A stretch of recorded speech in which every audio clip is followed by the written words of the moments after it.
Gracias por su asistencia. Hoy, 24 de agosto, tenemos la sesión médica a cargo del laboratorio de Bayer con el doctor Miguel Gil Flores. Él tuvo sus estudios profesionales en la Universidad Nacional Autónoma de México. Tiene maestría en ciencias con especialidad en farmacología y toxicología. Tiene doctorado en ciencias con especialidad en farmacología y toxicología también por el IPN.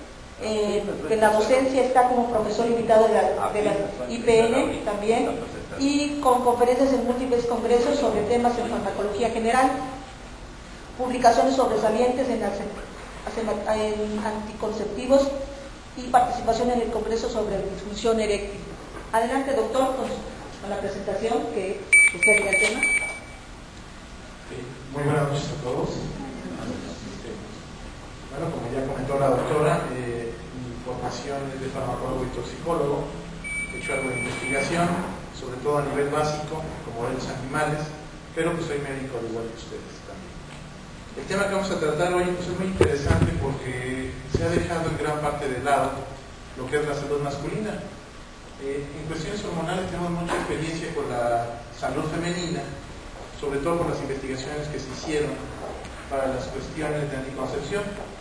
Sin embargo, en el hombre, como no se tiene un anticonceptivo hormonal basado de manera exitosa a día de hoy, pues las investigaciones a nivel de hormonas sexuales, pues es un poquito mejor. Bueno, pues vamos a adentrarnos un poquito en este tema, que es la deficiencia de testosterona y su relación con la disfunción eréctil. Vamos a pasar por otros temas de anticoncepción.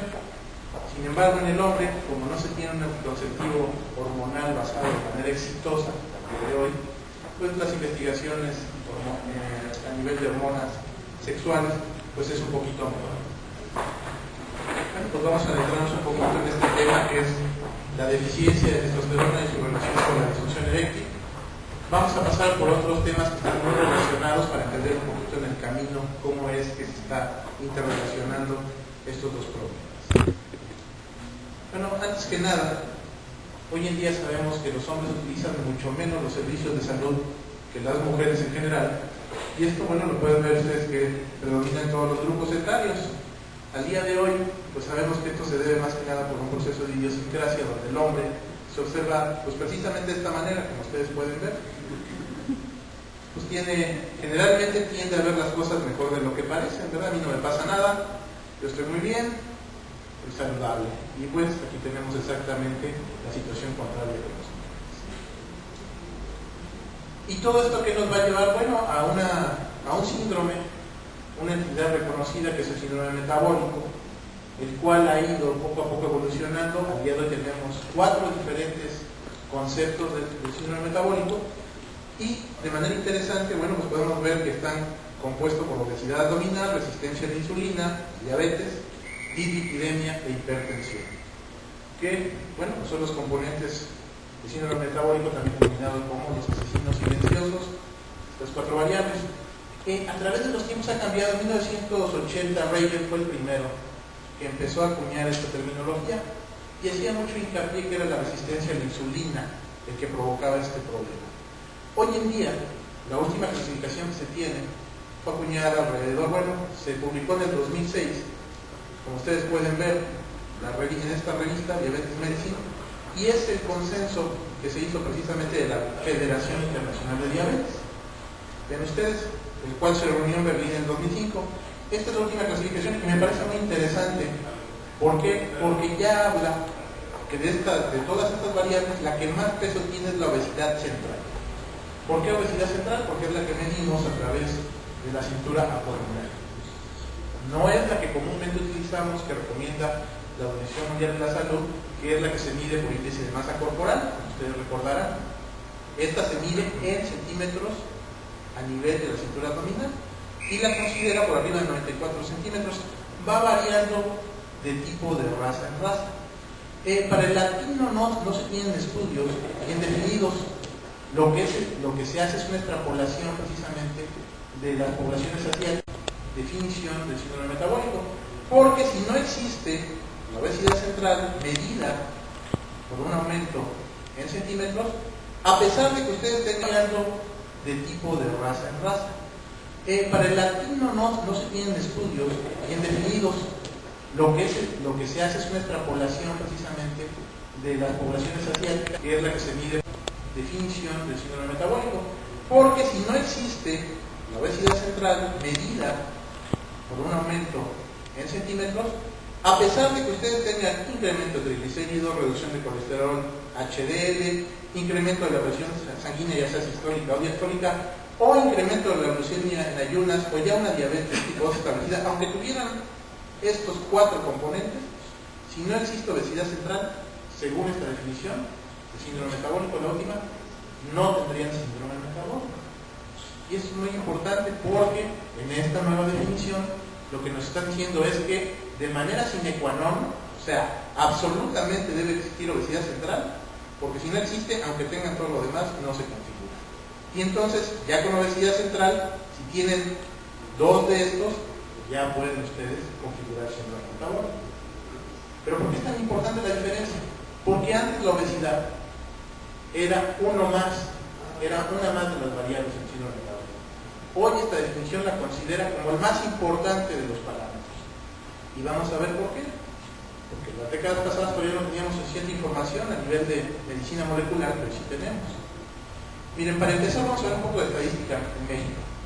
Estos son los datos de México, ya es la encuesta de salud del 2000.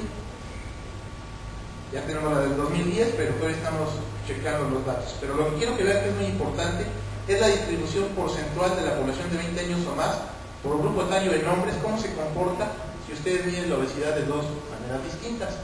Si la miden por índice de masa corporal, vean cómo es esta curva, quiero que se fijen bien. Pero si la medimos por centímetros de cintura, y estamos hablando de más de 102, o sea, evidentemente obesidad.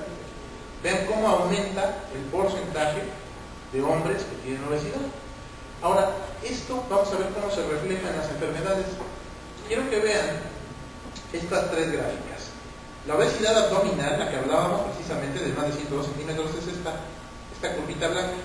Y vean quién remeda su forma, absolutamente casi siguiéndolas como si fueran gemelas: la hipertensión y la diabetes mellitus. A diferencia de la obesidad medida en índice de masa corporal, que no es igual a esta, que es medida en centímetros. O sea, la obesidad abdominal está provocando algo que nos está haciendo que la hipertensión la siga y también la diabetes mellitus. ¿Pero qué es ese algo? Bueno, eso lo vamos a ver un poquito más adelante. Vean también cómo la prevalencia de síndrome metabólico por razas nos está indicando que los hispanos somos los que tenemos un mayor riesgo comparativamente con el afroamericano, el blanco y otro tipo de razas. ¿Pero por qué se está dando esta situación? Bueno, más que nada es una cuestión evolutiva. En esta época, cuando Miguel Ángel hizo esta escultura, pues lo que escaseaba realmente era la comida. La desnutrición era lo que predominaba, pocos seres humanos podían alimentarse como querían. Y si nos vamos más atrás, todavía era más común las hambrunas. Ustedes lo pueden ver al día de hoy en África, en muchas zonas que no se tenía la suficiente experiencia, la suficiente tecnología para tener alimentos en cualquier momento, pues caía fácilmente en procesos donde pues se tenía uno que conservar esbelto, no porque quisiera mucho, sino porque no podía. ¿Y por qué? Porque evolutivamente el organismo tiende a atesorar las grasas. ¿Por qué? Porque aquel organismo que atesora grasas, cuando hay un periodo de sequía, cuando hay un problema mayor, pues va a ser el que va a sobrevivir y va a dejar sus genes a sus descendientes.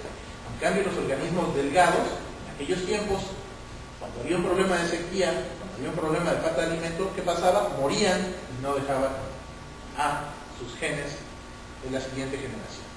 Sin embargo, hoy en día, pues ya se acabó el problema de la comida. Como podemos ver, además tenemos comida rápida, inmediata y con alto valor calórico.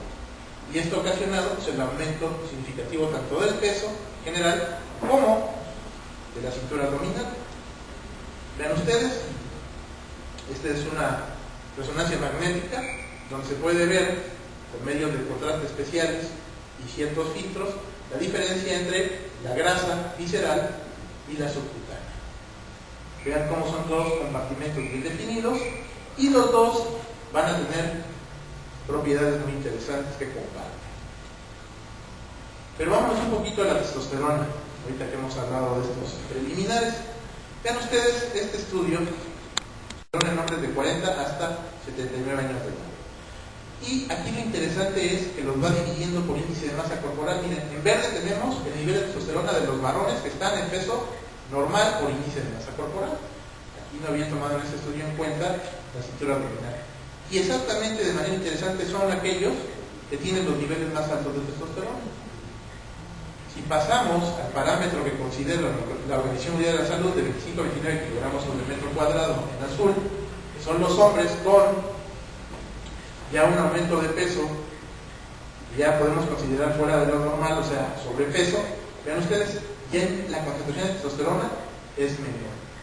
Y si nos vamos al índice de masa corporal mayor, el que considera ya el nivel de obesidad, vean ustedes que es la línea roja. Entonces, todos los grupos etarios presentan ya, en este caso de obesidad, una menor concentración de testosterona, que está siendo dependiente en este caso del índice de masa corporal. Y quiero que ustedes sepan que ya llegando a 12 ya podemos considerar bajo ciertas circunstancias que estos varones tienen hipogonadismo. Entonces, los varones que presentan mayor peso corporal son los varones que tienen más proclividad, más oportunidad, si se le puede llamar oportunidad de situación, de presentar un problema de hipogonadismo. Entonces otra vez estamos viendo esta relación peso, obesidad, problemas de síndrome metabólico y también relación con una disminución de la concentración de testosterona. ¿Y esto por qué? Bueno, pues como les comentaba, hoy en día ya tenemos información que nos han dado estudios que se han realizado en las últimas 2 décadas. Lo que se decía precisamente de la definición del síndrome metabólico, donde el aumento de la cintura abdominal está siendo el síntoma principal o el problema o la variable principal para poder definir se debe a esto. Esto es un conjunto adipositario que está funcionando como un órgano metabólico. ¿Qué es esto? Que la grasa en su conjunto, los adipocitos, funciona como un órgano metabólico, como podría ser el hígado, como podría ser el páncreas. El problema es que no lo vemos tan evidente. Cuando un paciente tiene un aumento del volumen hepático, decimos que tiene hepatomegalia, y entonces si nos preocupamos. Cuando tiene un aumento a nivel del músculo cardíaco, decimos que tiene cardiomegalia. Pero cuando un paciente tiene un aumento en el nivel adipositario, decimos que está gordo, ¿verdad? Que tiene sobrepeso. Pues no, realmente tiene un proceso de enfermedad. Y vean ustedes por qué. Porque estos adipocitos están participando en la liberación de diferentes moléculas, lipoproteídipasa, aumento de angiotensinógeno, vean ustedes, factor similar a la insulina, misma insulina. Este es importantísimo, la actividad del transminógeno, el PAI-1, porque se ha visto que aumenta de manera lineal, como va aumentando el peso de los individuos.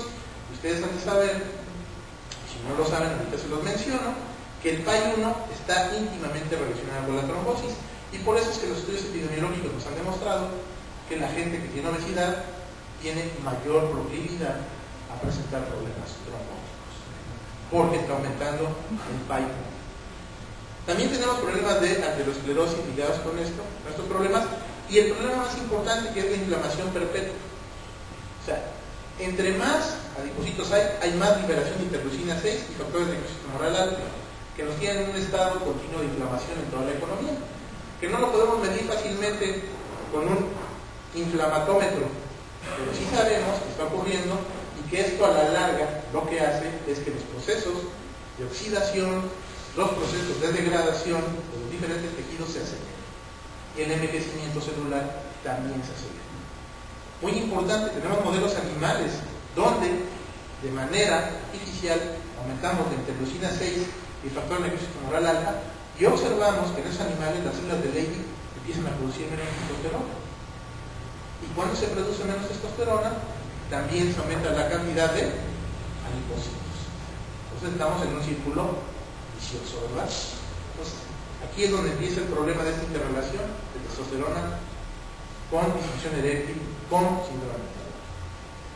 Y para adentrarnos más en la parte de testosterona, pues resulta que los adipocitos también son enemigos de la testosterona, sobre todo cuando aumentan. Vean ustedes, los adipocitos también participan en la conversión de cortisona a cortisol por un medio metabólico, y cortisol por medio de apagar el eje hipotálamo hipófisis gonadal.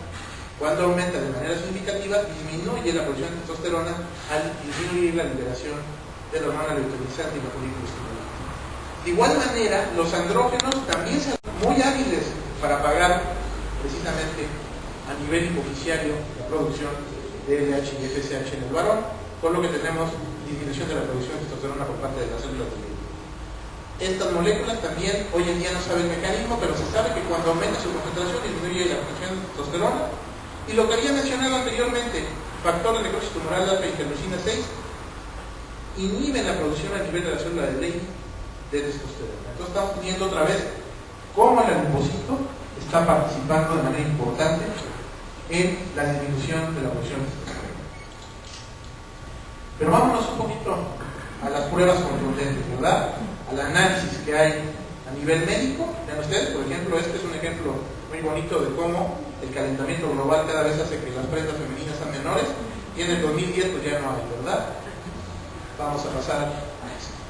Vean ustedes qué interesante. Testosterona total entre 100 hombres obesos antes y 6 meses después de una dieta baja en calorías y pérdida de peso.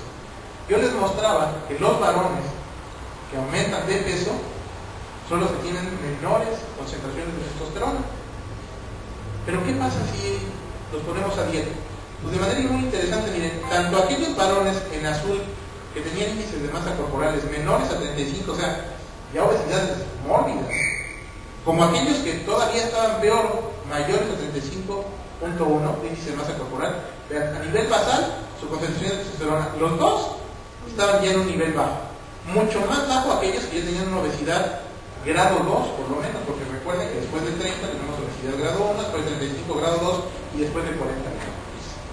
Pero ven ustedes, se ponen a dieta 6 meses y ambos grupos, ¿qué es lo que subieron? La concentración de testosterona. Entonces, otra vez tenemos aquí una prueba ya a nivel clínico en varones con obesidad, que una vez que se ponen a perder peso, aumenta su concentración de testosterona. Es una cuestión importante porque nos está diciendo que estamos cancelando un círculo vicioso que se está presentando. Vean también, composición media corporal medida por resonancia magnética, esto es 36 hombres, edades mayores de 60 años, índice de masa corporal de 25.5, y vean ustedes, la testosterona anda en 14 nanomol litro aproximadamente, después de un año de terapia con testosterona. O sea, estos hombres tenían valores por debajo de 8. Y vean lo que sucede. Los varones con placebo, a nivel del porcentaje de grasa abdominal subcutánea, ¿qué cambio tuvieron? Pues ninguno, o algunos se dieron a subir, por eso tenemos esta dispersión. O sea, aumentó en estos varones, a los que no se les dio más que placebo, la cantidad de grasa en porcentaje subcutánea, perdón, de grasa abdominal. Y vean ustedes, subcutánea. Cuando se les administró testosterona, estos varones bajaron significativamente su cantidad porcentual de grasa a nivel subcutáneo abdominal. Cuando estos mismos varones se observan qué pasa con el porcentaje a nivel de grasa visceral, observamos que los varones aumentaron su nivel abdominal visceral cuando se les dio placebo, pero cuando se les da testosterona, igualmente, como pasaba en el primer caso, disminuye la cantidad de grasa. Por eso es que decimos que hay un círculo vicioso ahí, donde la grasa abdominal está produciendo, por disminución del ciclo hipotálamo hipófisis gonadal de testosterona, mayor aumento adipositario, y esto entra un círculo, mayor aumento adipositario, menor producción de testosterona. Sin embargo, si empezamos a cancelar el círculo, por lo menos en una de las ramas, que es la de producción de testosterona, vean cómo ya empezamos a tener cambios significativos a nivel de la grasa abdominal. Esto también se observa de manera interesante, vean ustedes, cambio de grasa visceral en función del cambio de testosterona total. Vean, aquí en este eje, ustedes pueden ver cambio de la grasa visceral porcentual, y este eje es la cantidad de testosterona que va aumentando en los individuos bajo tratamiento. Entre más testosterona hay, menor porcentaje de grasa, o sea, grasa que se va perdiendo. Entonces, mayor testosterona, mayor porcentaje de grasa. Menor cantidad de testosterona, mayor ganancia de grasa. Entonces, otra vez tenemos esta correlación adipositaria con la testosterona. Ahora, ¿qué pasa en los individuos cuando se les da tratamiento? Vean, aquí tenemos 122 pacientes con porcentaje de grasa. O sea, grasa que se va perdiendo. Entonces, mayor testosterona, mayor porcentaje de grasa. Menor cantidad de testosterona, mayor ganancia de grasa. Entonces, otra vez tenemos esta correlación adipositaria con la testosterona. Ahora, ¿qué pasa en los individuos cuando se les da tratamiento? Vean, aquí tenemos 122 pacientes con hipogonadismo con tratamiento durante 15 meses con el decanato de testosterona. Estos pacientes además presentaban disfunción eréctil. Aquí sí se está midiendo el cambio de la circunferencia de la cintura. Una vez que se les administra el tratamiento, vean ustedes, quiero que vean una cuestión muy importante, porque aquí muchas veces está la falla del tratamiento. Cuando se da tratamiento a este tipo de pacientes con bajo nivel de testosterona, se piensa que los resultados son inmediatos, como si nosotros estuviéramos dando, no sé, un antibiótico, estuviéramos dando un corticosteroide, que esperamos ver resultados más rápido. En el caso de las hormonas sexuales, es muy importante recordar que nadie pasó de la adolescencia a la adultez en 3 o 4 días. Es un proceso que lleva un tiempo. Y aquí se observa precisamente este tiempo. Vean, se inicia el tratamiento, pasan 3 meses y aparentemente, ¿qué pasó? Si nada más viéramos este parámetro, nada. Pasan 6 meses y ya vemos una ligera tendencia. Pero vean ustedes, de los 6 hasta los 9 meses, cómo ya empieza a ser evidente esta bajada. Y a los 15 meses ya tenemos una pérdida de aproximadamente 10 centímetros de cintura. Lo cual, dependiendo del varón, pueden ser de 10 a 15 kilogramos de peso. Entonces es muy importante.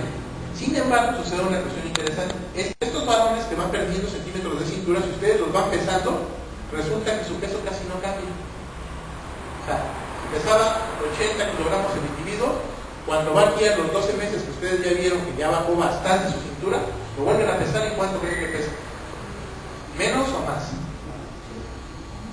Pesa igual. Pero ustedes dicen, ¿y por qué pesa igual si perdió centímetros de cintura? Porque empieza la creación de nuevo otra vez de músculo. El músculo es más denso que la grasa, más pesado por lo tanto. Entonces, ese músculo que está creciendo de nuevo está sustituyendo esa grasa. Entonces, perdemos grasa, pero el individuo gana músculo.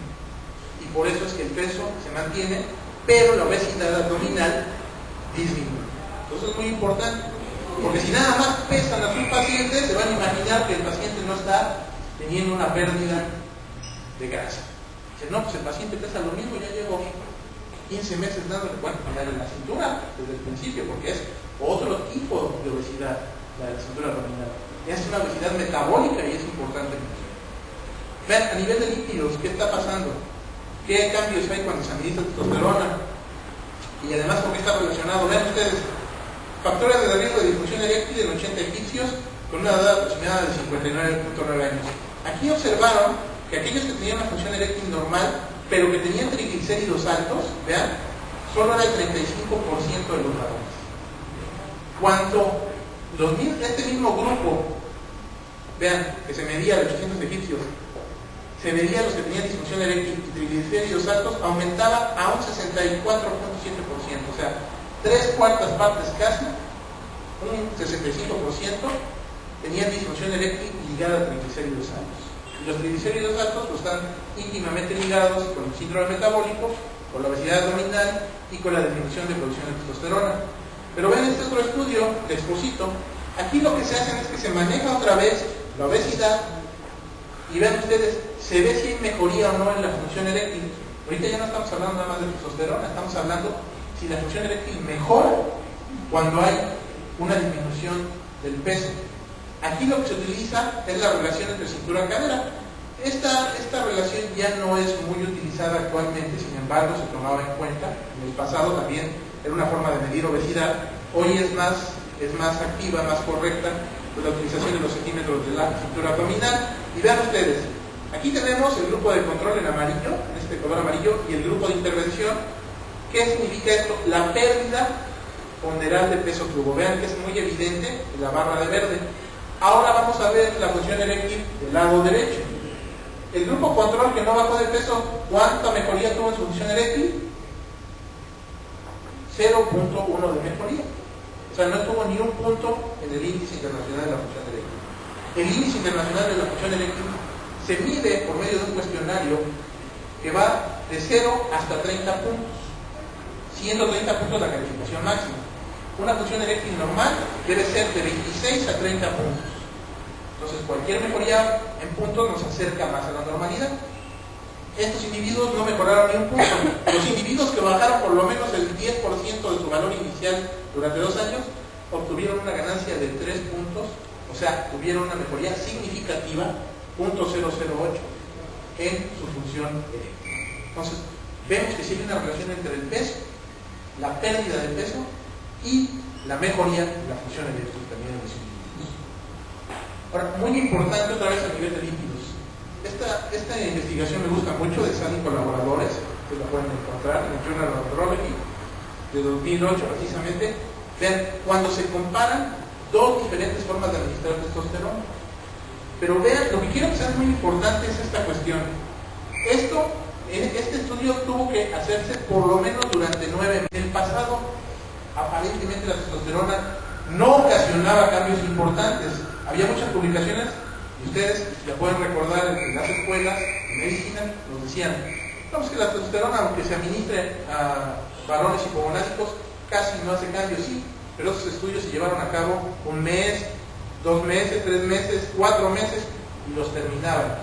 No se llevaban a cabo seguimientos a largo plazo, que es cuando las hormonas, como ustedes pueden ver, ya en plazos de 6 meses, 12 meses, empiezan realmente a presentar cambios a nivel genético que se van a manifestar después en cambios a nivel metabólico. Y aquí está la muestra. Pero vean ustedes, cuando se administra una presentación gel de testosterona o una presentación inyectable de decanoato de testosterona, después de 9 meses de tratamiento, ven ustedes, el colesterol total en los 2 casos bajó menos 40 en el gel y menos 90 aproximadamente en el inyectable. Estamos viendo que la presentación farmacéutica es muy importante también, conservar concentraciones estables de testosterona. ¿Qué pasaba en el pasado?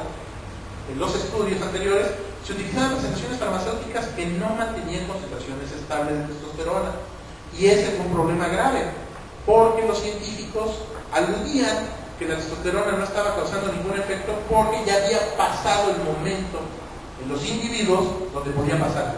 Y sin embargo, ven aquí, los pacientes están bajando su nivel de colesterol total, los pacientes hipogonádicos. Ahora, si lo dividimos por el colesterol, vean ustedes, de baja densidad, también disminuye de manera más importante el inyectable trimestral de decanoato.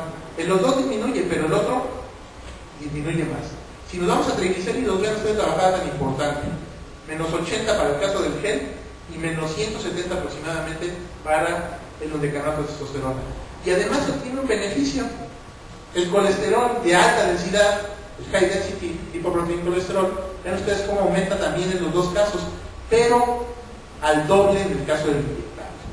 Lo estamos viendo, la presentación farmacéutica que nos mantiene concentraciones estables por más tiempo de una hormona, nos va a dar resultados más sobresalientes o con una mayor intensidad. Y no solo eso, también hay cambios. Vean ustedes lo que ya se había visto en otros estudios, lo que le hablaba de 9 meses. En la cintura, el gel de testosterona menos 2 centímetros, y en este estudio el decanoato que anda por menos 3.5 centímetros. Cambios en la eritropoyesis. Muchas veces los pacientes hipogonádicos presentan anemia. ¿Por qué? Porque está íntimamente relacionada la producción de testosterona con el proceso de eritropoyesis. Y vean, la hemoglobina aumenta 1 gramo en estos pacientes con el decanoato, mientras que con el gel se mantiene aproximadamente 0.3 gramos. Y el hematocrito se eleva alrededor de 5 contra 4 comparado con el gel. Y como ya les había dicho, muy importante lo que estamos viendo en esta sesión, su relación con la función eréctil. ¿Qué pasa cuando administramos testosterona? Vimos lo que pasaba cuando disminuían de peso los individuos. Aumentaba 3 puntos su índice internacional de la función eréctil. Pero cuando nosotros administramos testosterona, vean cuántos puntos aumentan sobre la basal en un periodo de 9 meses.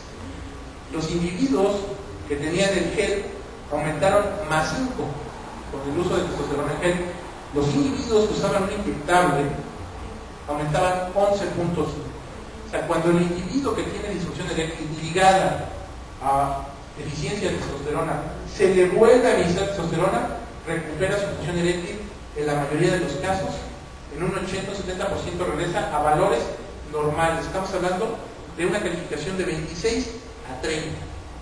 Entonces, muy sobresaliente la reducción de testosterona en estos pacientes con disfunción eréctil, pero que tienen hipogonadismo. El paciente con hipogonadismo va a ser aquel paciente que cuando ustedes administran un inhibidor de fosfodiesterasa tipo 5, sea vardenafil, tadalafil o sildenafil, va a ser el paciente que no va a reaccionar adecuadamente, que va a entrar en falla al tratamiento, que para el caso de inhibidor de fosfodiesterasa se considera como 6 fallas continuas de tratamiento según las guías europeas urológicas.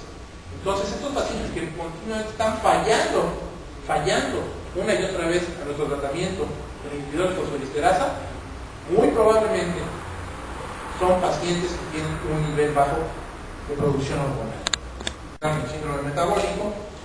Y vean ustedes cómo estos pacientes, cuando se les empiezan a inyectar testosterona, vean, de basales de 140 la sistólica, como con el paso del tiempo hasta llegar por lo menos a la octava inyección, con un seguimiento máximo a la semana 494, o sea, ya casi 10 años de seguimiento, se mantienen con una tensión que ya bajó por lo menos entre 5 y 8 milímetros de mercurio, o sea, se acerca a la normalidad.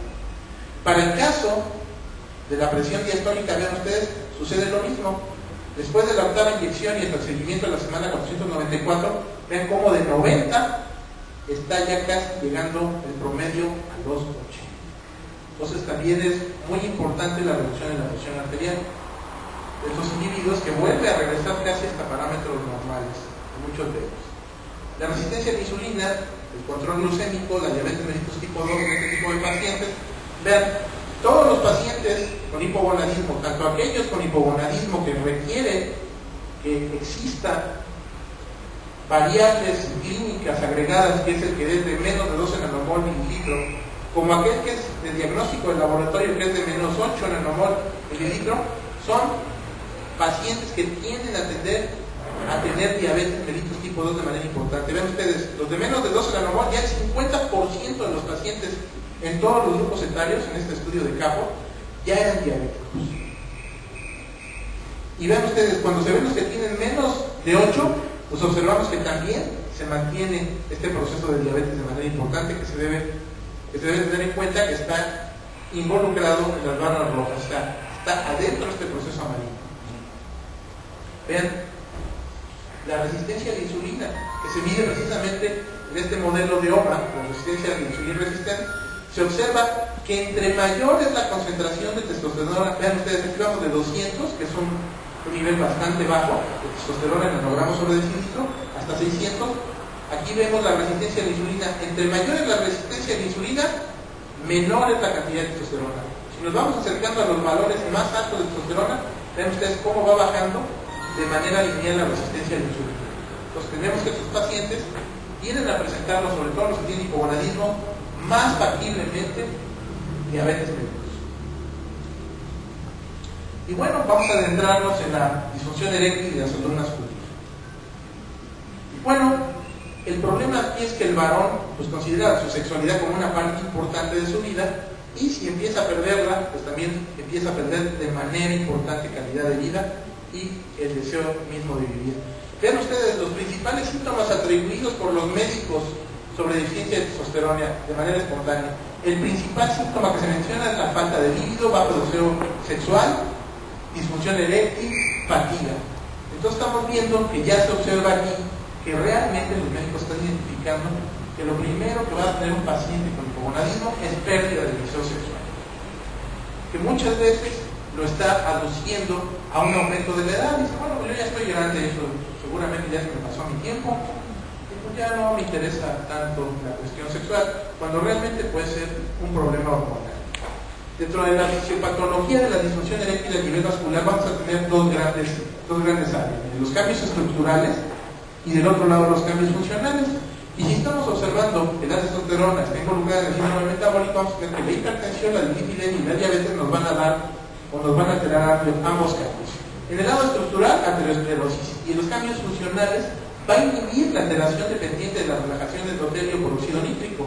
Vean ustedes, esto a su vez, de un lado nos va a dar estenosis arterial y en otro lado alteraciones de la vasodilatación. Entonces, tenemos arterias estenosadas que aparte no tienen facilidad para poder aumentar su diámetro.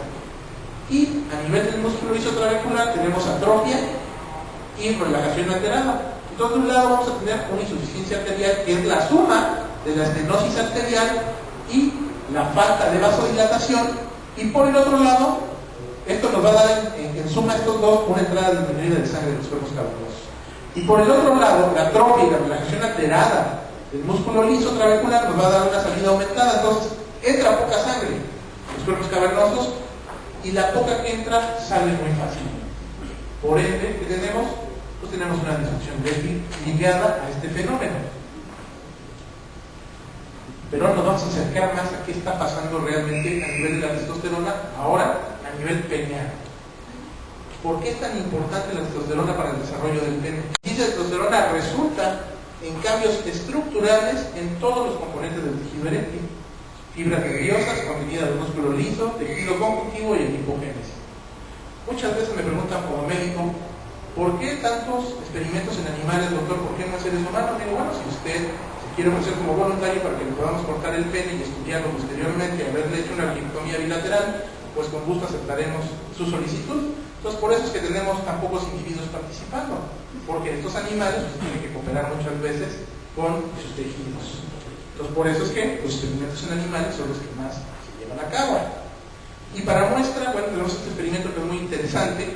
Vean ustedes, estos animales son ratas que precisamente se les castra y se observa primero el control. Primero un animal que no ha sido castrado. Vean la disposición, estas son células de tejido del músculo liso, teñidas. Vean cómo la disposición es regular, se encuentra rico en fibras elásticas, estas células musculares lisas. Se les castra a otro grupo de animales y se vuelve a medir en la misma zona que está sucediendo y vean si hay alguna diferencia. Hay una pérdida importante del animal castrado de músculo liso trabecular, que es el que se está encargando de que entre la sangre de manera adecuada a los cuerpos cavernosos para que se lleve a cabo la elección. La buena noticia es que si el animal castrado o hipogonádico, que podría ser el remedo, se le agrega testosterona, ¿y a quién se parece? Bueno, se parece otra vez al control. O sea, se vuelve a obtener una buena concentración de células de músculo liso que, por ende, nos pueden dar un buen fenómeno de erección. ¿Qué otra cosa? Vean ustedes, esta es la túnica albuginea. Aquí se da una disposición ordenada, no hay grandes agujeros en esta túnica albuginea. ¿Para qué sirve la túnica albuginea? Para aquellos que no lo recuerdan, la túnica albuginea es como lo que eran las llantas, era la cámara para las llantas de los coches. Es algo que retiene la sangre. ¿Cómo funciona? Pues funciona como una especie de malla de estas, bueno, de una media de rombos. Ustedes han de conocer estas medias de rombitos. Y es a través de ella que pasan las venas emisarias, donde regresa la sangre de los cuerpos cavernosos. Cuando se empieza a estirar estos rombos o estos cierres que están en estos microagujeros que vemos aquí o microorificios, se cierran porque se empieza a estirar y entonces funciona como una válvula y no permite la salida de sangre y por ende se lleva a cabo una buena erección. Siempre que entre la sangre en cantidad suficiente. Pero vean lo que pasa cuando se castra a estas ratas también. Observan una diferencia. Vean cómo cuando se empieza a estirar estos rombos o estos cierres que están en estos microagujeros que vemos aquí o microorificios, se cierran porque se empieza a estirar y entonces funciona como una válvula y no permite la salida de sangre y por ende se lleva a cabo una buena erección.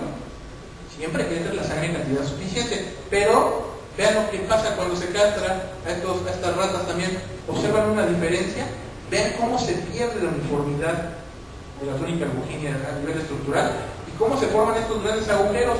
Bueno, esos agujeros ocasionan un fenómeno que se llama fuga venosa de los cuerpos cavernosos y entonces la sangre escapa muy rápidamente. Si escapa muy rápidamente es como una llanta cuando la ponchan. Alguna vez se va a poder inflar si la ponchamos en varios segmentos la llanta. De ninguna manera, tenemos una fuga de aire, en este caso una fuga venosa. Aquí la buena noticia es que otra vez que se administra testosterona, se empieza a regularizar de nueva cuenta el tejido. Una cuestión muy importante, ahorita vimos dos fenómenos de estructura, ahora vamos a ver un fenómeno de función. También en los tejidos eréctiles del pene existen neuronas. Un tipo especial de neuronas identificada recientemente, hace una década aproximadamente, que son las neuronas que no son de la familia, que liberan acetilcolina ni que liberan adrenalina en sus terminaciones, sino que son un grupo especial, las neuronas nitrérgicas. neuronas que liberan directamente óxido nítrico, o sea, que apoyan al endotelio. Este óxido nítrico, como ustedes saben, actúa a nivel de las células del músculo liso para que éstas empiecen a extenderse y con eso se logran los fenómenos de vasodilatación. Pero ¿qué pasa si perdemos estas neuronas nucleéricas? Ya no hay apoyo a la parte del endotelio que libera óxido nítrico y por lo tanto tenemos una menor concentración de óxido nítrico y una menor posibilidad de relajación, con lo cual tenemos también al mismo tiempo una menor posibilidad de erección. Y esto es muy interesante. Vean, tenemos un grupo control que se hace una operación falsa, o una operación sham, que es una operación falsa, que se hace una incisión en la bolsa escrotal del animal, pero se cierra, o sea, no se retiran los testículos, se le hizo una raya ahí en los testículos. Con un bisturí se le cierra. Y se ve la concentración de los cilindroejes cortados como si los viéramos como un cable de teléfono y se ponen al frente. Entonces se ven como pequeños tubos. Estos son neuronas, son los axones. Si se les castran a los animales, ¿qué pasa con estos axones? Vean ustedes cómo se van perdiendo tanto la concentración como el diámetro como la sustancia. O sea, hay pérdida neuronal a nivel de los cuerpos cavernosos de estos animales cuando están castrados. Se recupera la concentración de testosterona a pesar de que el animal esté castrado. ¿Y a quién se parece? Otra vez hay una recuperación tanto en la concentración como en la calidad de las fibras nerviosas. Estamos viendo que realmente la baja testosterona nos da cambios estructurales y funcionales a nivel del pene de los animales que se está remedando igual en el hombre. Y por ende están participando de manera importante en la aparición y mantenimiento de la disfunción eréctil. Pero ahora nos vamos a dirigir a la parte que sí es muy importante para nosotros los médicos. Vamos a pasar de esta investigación básica a ver unos casitos por aquí, porque esos no hay muchos, son difíciles de encontrar, pero los tenemos. Y ven este estudio. Ya que vieron qué pasa con el problema de la función eréctil relacionada con la deficiencia de testosterona, ven este estudio de Curvatov. 9 de 19 pacientes hipogonadales con disfunción eréctil y fuga venosa después de tratamiento con solamente condecanato de testosterona por un tiempo de 12 a 20 semanas. Y se los voy a explicar porque es un poquito compleja esta gráfica. Antes de darle tratamiento con testosterona, la concentración de testosterona era de 8 nanomolitro, o sea, al paciente con hipogonadismo según la definición actual. ¿Cuánto se les da tratamiento después de 12 a 20 semanas? 15 nanomolitro en promedio en todos estos pacientes. O sea, pacientes con una concentración de testosterona ya dentro de una concentración considerada como normal. Ahora, sin disfunción eréctil al principio, a pesar de que eran hipogonádicos, 4 tenían la suerte y a pesar de tener fuga venosa, no tenían realmente una cuestión de disfunción eréctil. Todavía 4 de estos 19. Después del tratamiento, 8. O sea, se doblaron el número de pacientes sin disfunción eréctil. Pero lo más importante es que todos los pacientes, todos absolutamente, en el índice de la función eréctil, que es la basal, tenían un número de 12, les recuerdo que lo normal es de 26 a 30, de 12, o sea, estaban en disfunción eréctil, ya en el rango de disfunción eréctil severa, aumentaron el promedio a 25. ¿Qué nos quiere decir esto? Que todos obtuvieron una mejoría muy importante de su función eréctil. Si bien no todos lograron llegar a una función eréctil normal, sí llegaron a una función eréctil casi normal, porque hay que recordar que la disfunción eréctil se clasifica en 3 grados, leve, moderada y severa. La gran mayoría de los pacientes tienen disfunción eréctil leve. ¿Qué quiere decir esto? Que sí pueden llegar a tener relaciones sexuales coitales, pero que aún así en un 20% de las ocasiones pueden no llegar a lograrlas. O sea, son aquellos pacientes que de vez en cuando no logran mantener una erección lo suficientemente rígida como para poder llevar a cabo una relación sexual. Entonces 20% de posibilidad de falla. Los que tienen disfunción eréctil moderada pues llegan a tener 50% de falla, y aquellos con severa muy rara vez sobrepasan el 20% de éxito de un coito. Vean ustedes, todos subieron casi a lo normal y 8 llegaron a no tener disfunción eréctil. Y para que vean un poco más en forma gráfica esta cuestión de la fuga venosa de la que hablábamos en los animales que tenían esta se deshilachaba la túnica longilia o que aumentaban los orificios. Vean este caso muy interesante, aquí tenemos un paciente precisamente que tiene ese problema, tiene fuga venosa. Y vean ustedes, ¿cómo logra tener una erección este paciente que tiene fuga venosa? Pues por medios artificiales. Se inyecta una sustancia que es potentemente vasodilatadora, como la prostaglandina E, por ejemplo, o algún otro vasodilatador, directamente a los cuerpos cavernosos, y se logra tener esta erección que le cuesta de todas maneras mucho trabajo al paciente, y les voy a decir por qué. Se le inyecta además medio de contraste a este paciente en esos cuerpos cavernosos, y quiero que vean el medio de contraste, cómo se conserva apenas en el último tercio distal del pene, casi la mitad del tercio medio, y esto que ven ustedes aquí es una fuga venosa. O sea, estamos viendo cómo en las venas se va perdiendo el medio de contraste antes del tratamiento. No hay nada o casi nada en la base del pene de medio de contraste. ¿Qué quiere decir? Que está saliendo tan rápido que no se alcanza a acumular el medio de contraste en la base del pene, y por ende este paciente tiene una fuga venosa importante.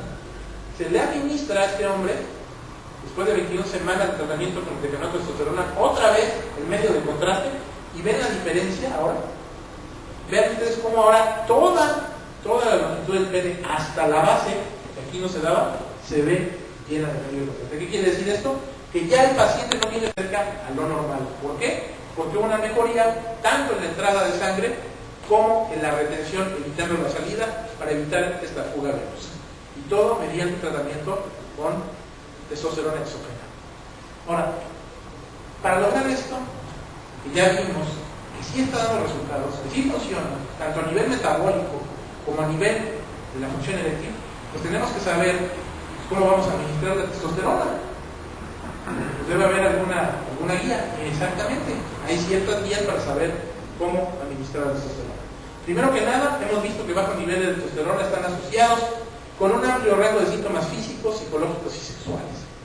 El tratamiento con testosterona parece un paso lógico, pero es efectivo. Bueno, ustedes ya vieron realmente la efectividad tanto en colesterol como a nivel de la función eréctil.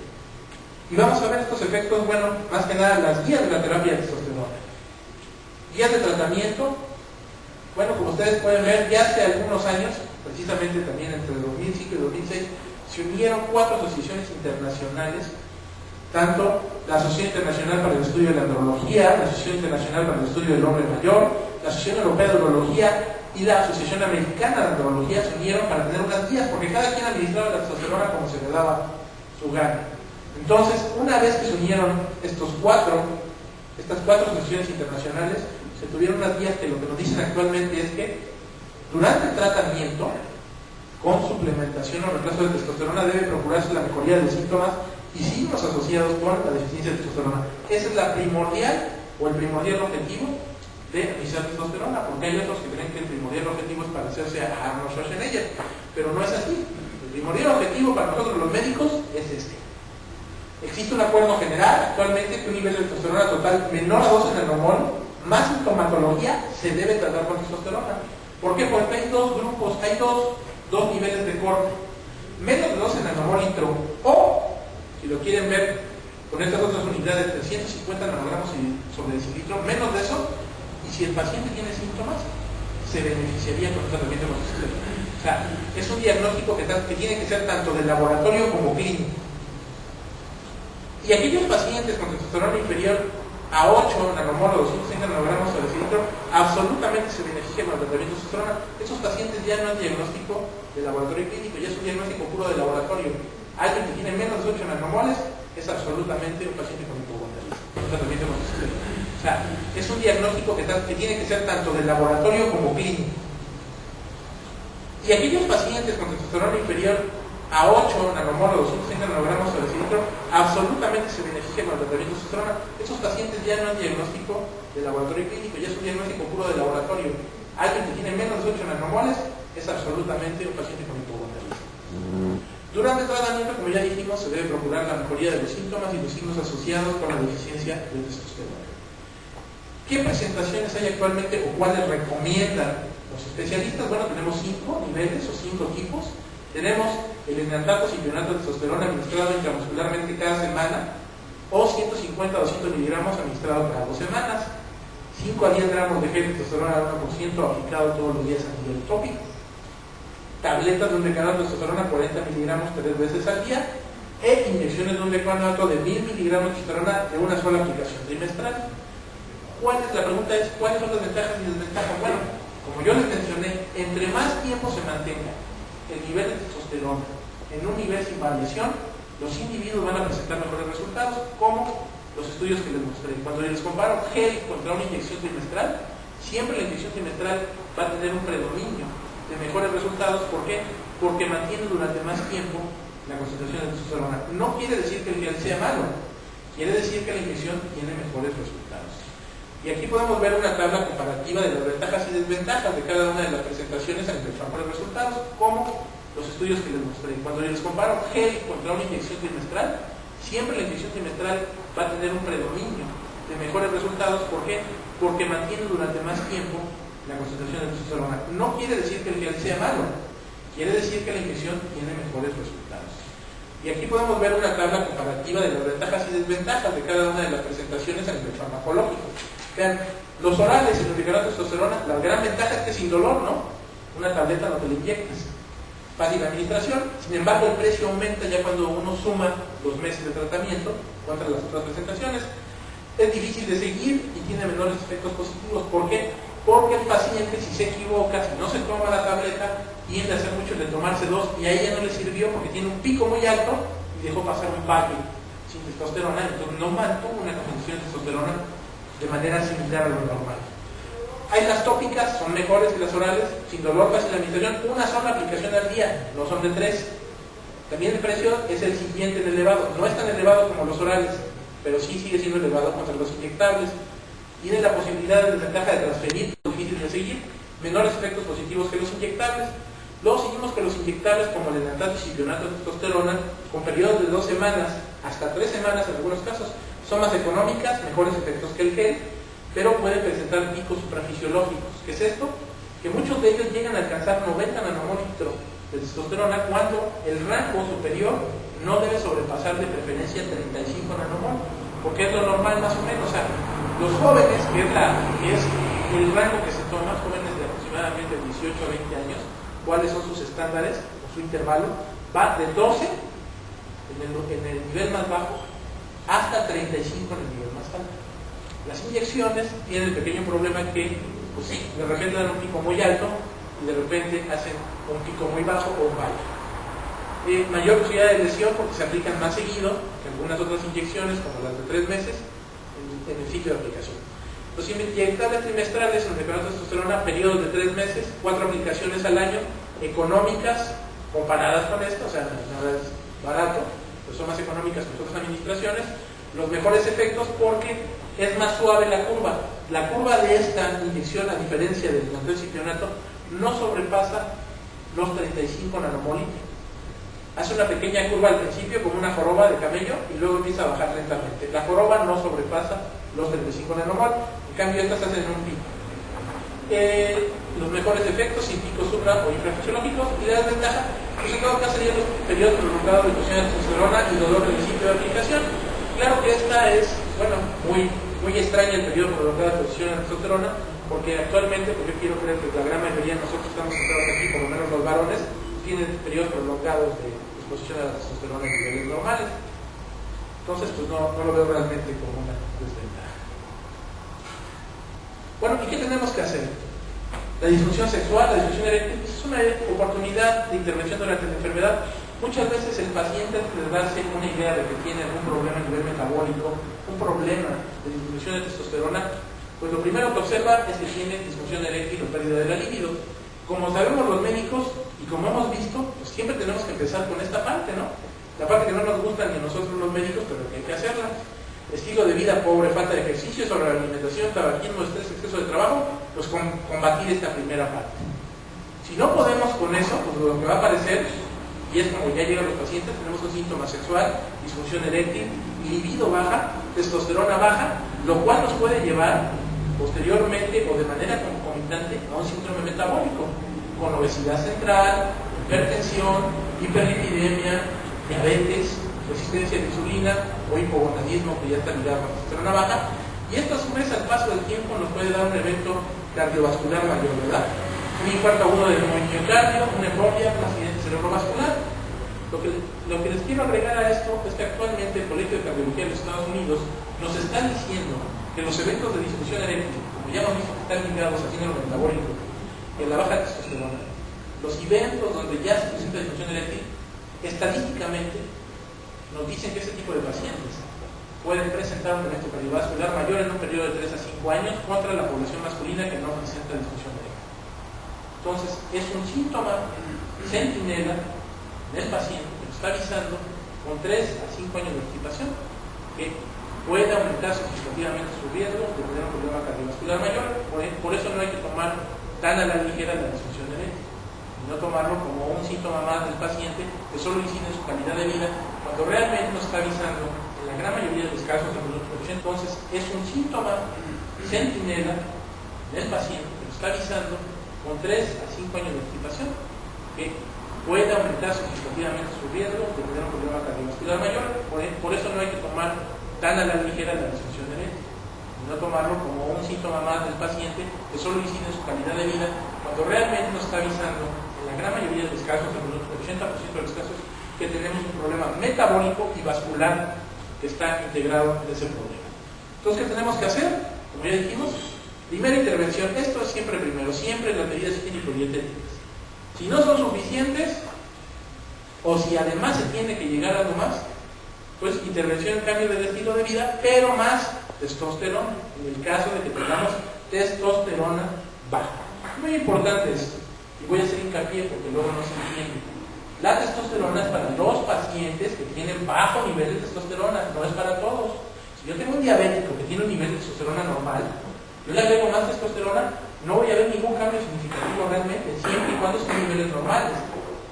Es como un paciente al que no necesita insulina y le pongo insulina, lo más que puedo tener son problemas, hasta lo puedo matar en algunos casos. En este caso las hormonas sexuales son mucho más benignas. Y generalmente no se mueren, salen en películas generalmente muy interesantes, ¿verdad? Y son 10 veces más la concentración. Entonces es una hormona muy benévola, digamos, muy noble. Es muy difícil encontrar individuos que mueran por exceso de emisión de testosterona. Esa es la gran ventaja que tiene este tipo de medicamentos. Pero no los exenta de efectos adversos.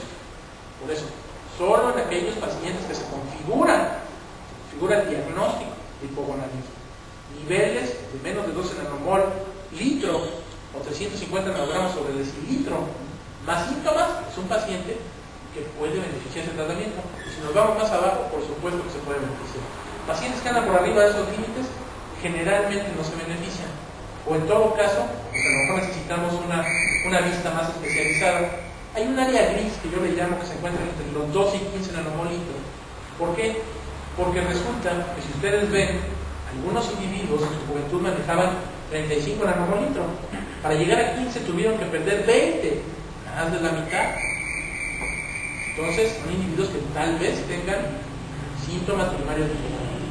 Y además, actualmente, los especialistas, tanto los andrólogos como urólogos, generalmente tienden a querer utilizar, sobre todo en estos rangos grises de 12 a 15 o en 12 nanomolitros, una cuestión que se llama la testosterona libre, aquella que no está unida a proteínas y que nos da mayor idea de cuál es la testosterona que realmente está realizando la función. Entonces, en esos casos, si se tiene la posibilidad, sería recomendable hacer una testosterona. Bueno, y finalmente todo esto es con el afán de que no salgan pues algunos daños en los pacientes. Como conclusión, vean ustedes, los estudios epidemiológicos muestran la asociación entre todos los niveles bajos de testosterona y todos los componentes del síndrome metabólico. Los estudios epidemiológicos también muestran la asociación entre la disfunción eréctil y todos los componentes del síndrome metabólico. Y estamos viendo precisamente esta relación. La disfunción eréctil nos debería llevar a todos a pensar en un enfoque más holístico. Como ya les había mencionado antes, no es solo una cuestión de estilo de vida, una cuestión de calidad, es una cuestión donde está involucrada la salud masculina también a nivel cardiovascular. Los hombres con hipogonadismo, recuerden, no tienen resultados óptimos antes de los 3 meses de tratamiento con testosterona. Hay que decírselo al paciente, sobre todo cuando identificamos que tiene hipogonadismo. El paciente espera que el día siguiente que se tomó la inyección ya pueda ser Hulk o el hombre increíble. No, son cuestiones que tardan. Hemos visto en los estudios recientes, y ustedes lo pueden constatar en internet, si buscan en PubMed, hay información de la Biblioteca de los Estados Unidos a nivel hemerográfico, que hay pacientes que todavía siguen mejorando después de 2 años de tratamiento. O sea, todavía hay mejoría.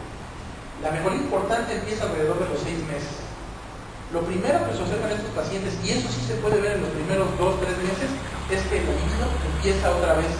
El paciente, en algunos casos ya al 3er mes de tratamiento, ya puede empezar a tener un aumento en las erecciones matutinas.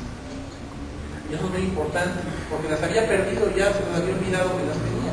Y es un factor muy importante, esa cuestión. Y siguen mejorando hasta los 2 años, como ya lo mencioné. Los pacientes que no responden al inhibidor de fosfodiesterasa 5, cuando uno se los receta, pueden no regresar al consultorio porque dicen el médico no me ayudó. Hay que informarle al paciente que tiene que tratar varias veces, que además lo tiene que tomar de forma adecuada, porque también muchos confunden a los inhibidores de fosfodiesterasa con elementos que les van a hacer tener deseo sexual. O sea, creen que son afrodisíacos. Y no son afrodisíacos. Lo que aumenta es la concentración de óxido nítrico circulante, en este caso también circulante, para tener una buena función eréctil. Entonces no van a provocar un deseo sexual, van a hacer que una vez que uno tiene deseo sexual haya una buena erección, siempre y cuando haya la suficiente cantidad de óxido nítrico circulante. Y finalmente, pues para evitar el síndrome metabólico, porque en algunas ocasiones salen terceros perjudicados de una cuestión que debería ser personal, como ustedes pueden ver en esta película. Siempre hay un tercero que no tiene la culpa y generalmente pues tiene un problema porque hay otro que sí tiene la culpa, ¿verdad? Y que tiene que tratar de buscar ayuda. Pues muchas gracias por su atención.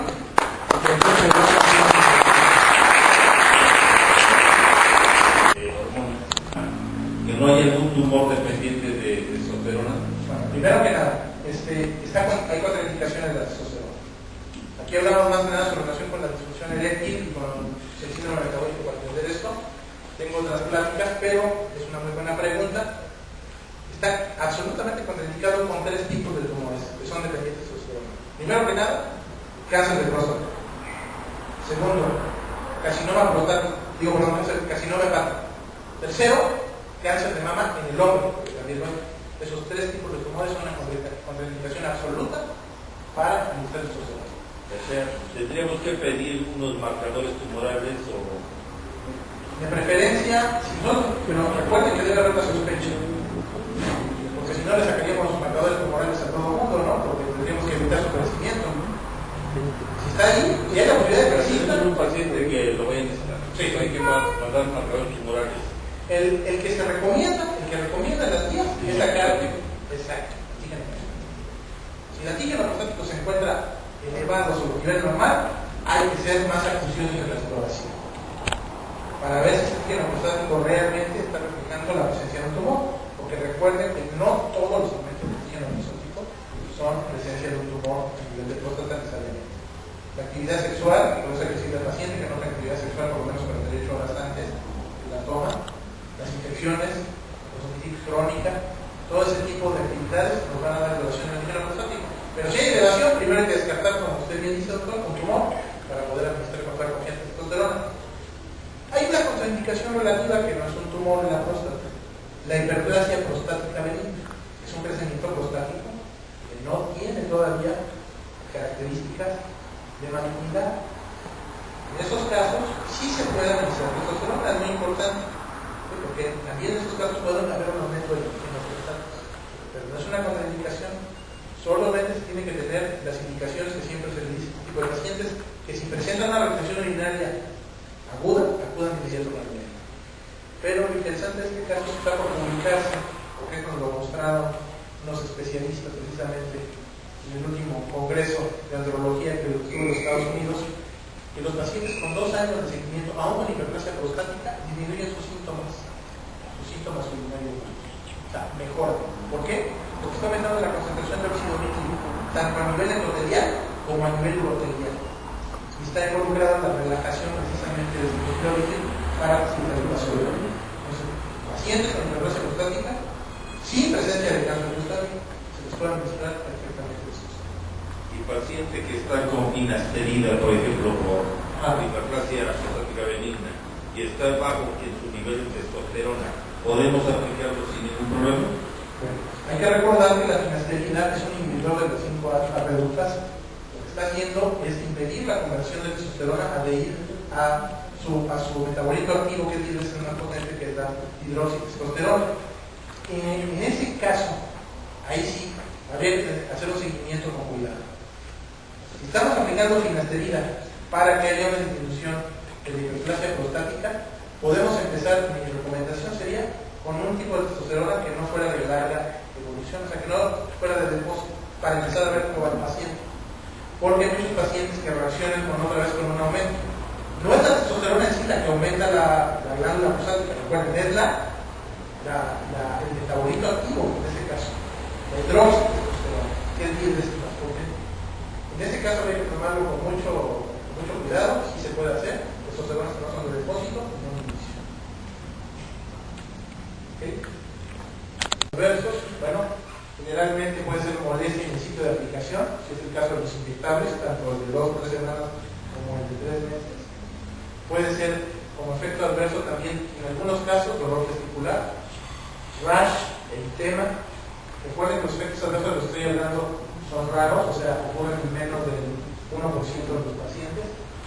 Por las preparaciones antiguas se tenían testosterona, lo que sería muy frecuentemente, sobre todo por los tipos fisiológicos que todavía eran mayores a los del citrionato y el diametato, eran que a veces había hiperglobulias, o sea, elevaciones muy altas del hematocrito que podían afectar la viscosidad sanguínea.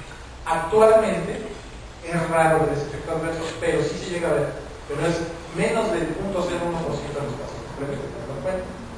Y generalmente, como ya te mencioné, lo más común es dolor testicular, a veces dolor de cabeza. ¿Por qué? Porque empieza a hacer cambios importantes a nivel de todo el organismo y es importante decirle al paciente. Lo que se ha visto es que este tipo de efectos adversos no son graves y que el paciente con el paso del tiempo va a tender a disminuir. También algunos pacientes pueden presentar acné con efecto adverso. A ver, hay una pregunta. En el caso de los pacientes que están con disfunción eréctil que tengan, por ejemplo, complicación de los nervios soliteras, en el caso, por ejemplo, de padecimientos cardíacos, ¿qué indicación tendría que se podría aplicar la testosterona? Si el paciente tiene inhibidor de fosfodiesterasa y tiene padecimiento cardíaco, es porque ya fue evaluado que puede tomar o administrarse inhibidor de fosfodiesterasa. Las guías para prescribir inhibidor de fosfodiesterasa en el paciente que tiene problemas cardiovasculares nos indican que debe estar no más allá del grado 1 de la NIA. O sea, es grado 1 del problema cardiovascular. Si es grado 2, se tiene que reevaluar o no se puede administrar el inhibidor de fosfodiesterasa. Pues si ya está siendo administrado, es que no sobrepasa el grado 1, seguramente, que así es como se debe administrar.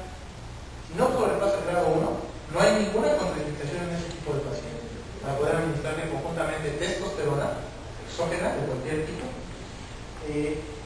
Ahí lo único que hay que tener cuidado en ese tipo de pacientes nada más es el seguimiento. ¿Por qué?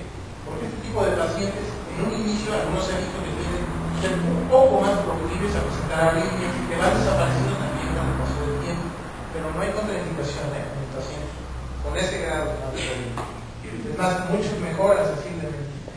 Yo me pregunto, en el paciente que está diagnosticado tanto por laboratorio como clínicamente, el hipogonadismo, ¿hasta qué tiempo es recomendable prolongar su tratamiento con el testosterona?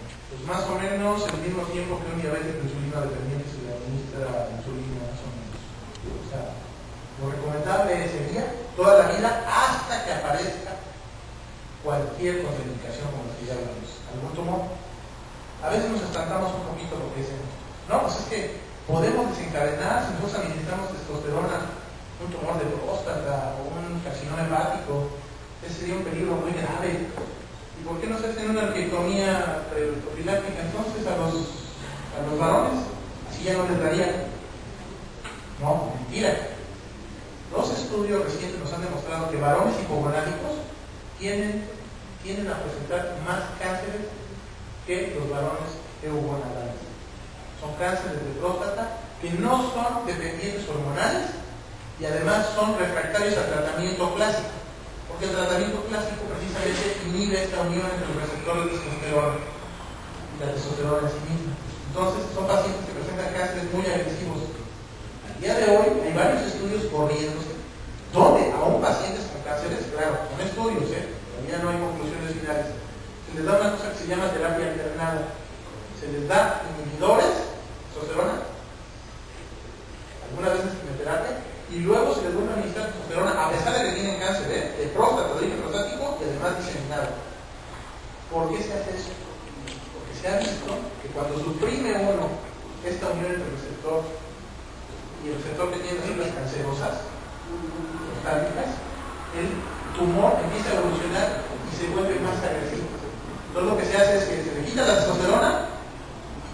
se le ataca y después se le da una coca. Y eso se llama terapia alternante. Está en vías de investigación para ver si realmente los resultados son mejores que dejar todo el tiempo la cuestión de este individuo de determinados receptores de testosterona. Aquí el problema es que el individuo no se acaba muriendo del cáncer. Pero son individuos que, como los suprimimos tanto el nivel de testosterona, son hipogonádicos absolutos, no tienen 8, menos de 8, tienen casi nada, menos de 1, porque ese es el objetivo de la terapia. Son individuos que se degradan rápidamente en el nivel metabólico. O sea, entran en el síndrome metabólico muy rápidamente. Y el problema es que no se terminan muriendo del cáncer, terminan muriendo de los factores relacionados con el síndrome metabólico. Entonces, hay cuestiones todavía en la medicina que hay que dilucidarse, que están los años por venir y esperemos que le facilite la vida a los pacientes. Pero sí, un paciente hipogonádicco se puede iniciar testosterona, volviendo finalmente su pregunta, todo el tiempo que sea necesario, hasta que el paciente ya no quiera o aparezcan problemas que requieran quitar el tratamiento. En el caso de casi, bueno, varían todos los sistemas hormonales, pero en el caso de las hormonas sexuales, igual que otros, o sea, tú metes al sistema algo que faltaba, inmediatamente se empieza a normalizar todo el sistema, o por lo menos tiende, no se normaliza, tiende a querer normalizarse, porque tampoco un paciente diabético con hipogonadismo, tampoco con pura testosterona se va a volver un paciente normal, ¿eh? Lo que sí se hace es más reactivo a la insulina, necesita una menor cantidad de unidad de insulina, reacciona mejor, etc. Pero no llega a la normalidad. Pero en base a tu pregunta, ¿lo meto y lo quito y ya se queda con la ganancia? No. Va a mejorar, pero en el momento que tú quites el sistema de número de testosterona, el paciente va a volver a mejorar. O sea, no la puedes quitar, es como un paciente que requiere la insulina o las hormonas tiroideas. O sea, tú se las das, mejora. ¿Por qué? Porque las necesitan los sistemas, son parte de la economía y del funcionamiento normal. Mejor el paciente, si yo se la retiro, otra vez vuelve a caer en deficiencia de cualquier sistema hormonal. Entonces, es una mejoría que requiere estar suplementando todo el tiempo. Yo